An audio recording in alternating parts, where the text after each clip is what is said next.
other thing that we had to talk about that we've been talking about for a little bit, and I want to get your thoughts because this is something that when we've talked about this off the air, I was surprised by I guess, just the description of the situation, because I really didn't know what to expect when asking you about that Cubs game, the infamous Cubs game, where you make the comeback. The 2003 Marlins make the comeback in game 6 of the NLCS. You were losing 3-0 and we're losing the series. If you lose that game, it's over. And Mark Pryor was shoving. And I mean, Mark Pryor, when at his peak, he dealt with injuries and it shortened his career, unfortunately, but he was fantastic. And in that outing, no different, was just fantastic. Had only given up 3 hits and no runs going into the 8th inning. And it was 3-0 in that 8th inning. And then, of course, the rest is infamy in that situation there, where you all are able to string together so many hits and end up making that game pretty ugly. It was 8-3 by the end of that inning, which is just absurd. I would have felt like that game is over if I'm watching that in real time, given that it's the 8th inning, you're down 3-0. The Cubs look like they're finally going to do it. They're at home. Mark Pryor's shoving, and it just doesn't all work out that way. There's a million things that went right for you all to win that game, but people point towards that infamous Steve Bartman moment as the first domino there, because nobody was on at that point, right? If I'm not mistaken. And it was almost like I can't remember. I actually can't, but that doesn't totally matter. It's more so just how that gave you a second chance at the plate for your team, and then what happened from there. I don't think anybody was on. Luis Castillo is up to the plate, and this guy could battle with the best of them as far as fouling pitches off and making contact. So I'm in the dugout, toward the end of the dugout, and I see him hit this pop fly, and I'm like watching it come down. And regardless of what Moises Alou and all the interviews said about not having a chance to catch, he had a chance to catch that ball. It was definitely going to be in play far enough to let him get a glove on it. And you see this guy just stick his hand out there and clank it. And we are all like in disbelief, like, wait, what just happened right there?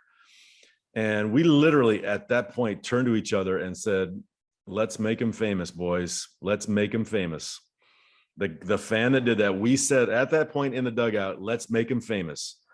And 15 minutes later, we're up 8-3. I mean, it was a barrage. Like, I don't know if that just kind of secretly gave us this jolt of energy inside, because like you said, Mark Pryor was dominating. He had 5 outs. No, I'm sorry. It was 1 out. There was 1 out of that inning. So from that point on, there's 1 out. So we did all that damage with 1 out. And because I remember he had 5 outs to go to seal that game for the Cubs, and he was absolutely dominating. And one of the best pitchers in baseball that year and for a couple of years until the injury happened. But we said, let's make him famous. And it was a string of things that were just, I mean, there was lightning bolts coming out of our dugout. We had so much energy in there. It was crazy. Well, that's crazy that you all almost just felt that could be a moment that could turn it, because that was that team. We were always looking for that little crack in the door. We always felt that there was a chance. We never felt like we were out of energy that we had at all times. I mean, it didn't surprise me that we did what we did, because we kicked open doors the whole second half of that season. So yes, it was shocking with Mark Pryor throwing the way he was to do what we did. But I mean, we just had fun.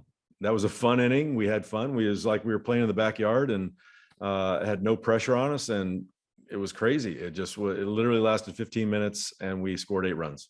But what was amazing to me about the way you tell the story, because it was something that I thought, okay, maybe it's not as big of a deal to the guys on the field, and they were looking at it more of a situation where, okay, we got another chance. Let's keep playing ball. But it felt like that, from the way you describe it, as a big tide turning point where you're like, oh, we got another sign of life here, and we've got our best contact guy up. He's going to get a hit, and we're going to string it all together. Unfortunately, for Steve Bartman, you all made him famous. Chicago media villainized him. And that was the difference. I mean, it wasn't his fault that a subsequent 8 runs were scored. Short-handed shortstop booted it. Mark Pryor hits a wall. All of these things happen.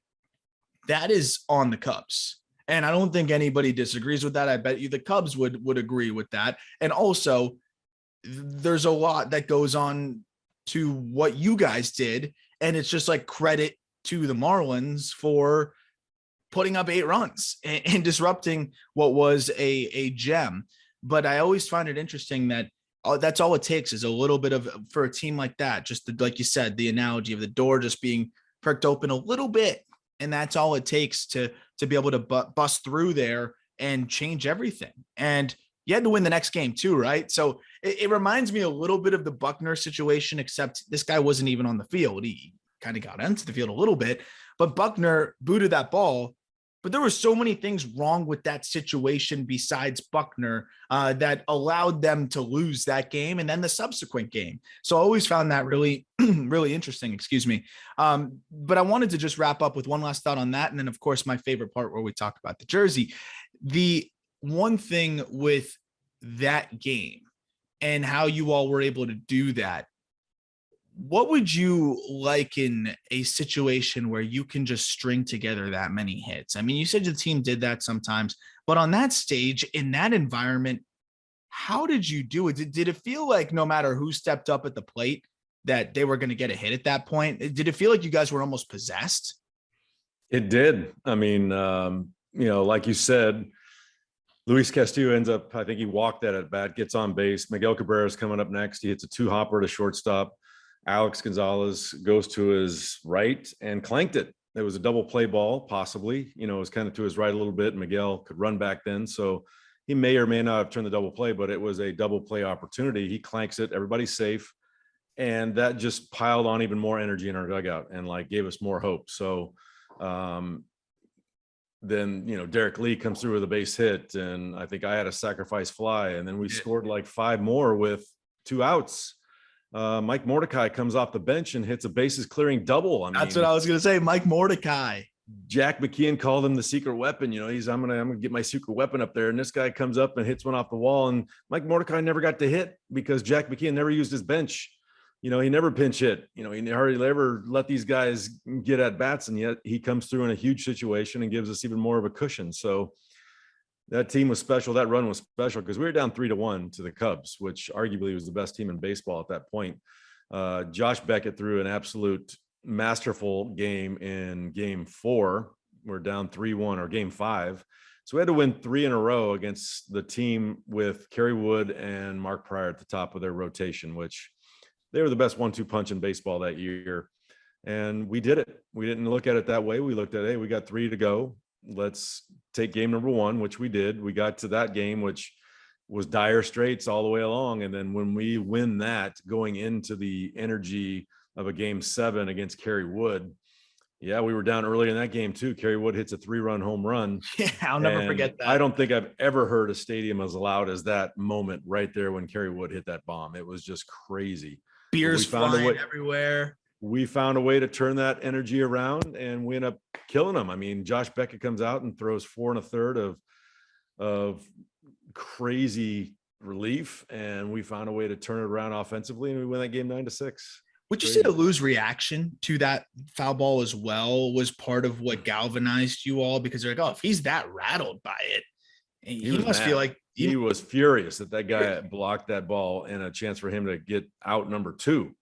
And then they're only 1 out away of getting out of that inning. So it definitely was a domino that fell and we took advantage of it.